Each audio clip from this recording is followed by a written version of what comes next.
Here's how to set up double tap to a screen to turn on or off your iPhone screen. Go to your settings, scroll down, tap on accessibility, scroll down, tap on touch, tap on assistive touch, tap on double tap. In here you have to select lock screen. Now tap on back and enable assistive touch.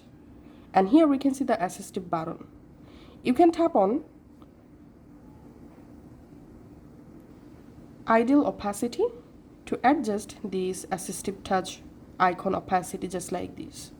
Now to turn off your iPhone screen by double tapping, you have to tap this assistive icon twice, and your screen will be turned off just like this.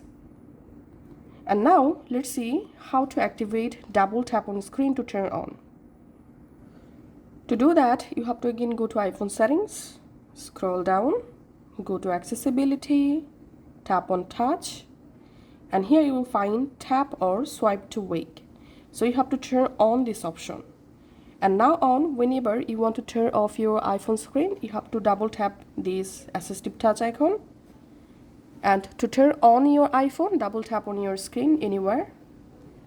So that's how you can actually do it. Thanks for watching.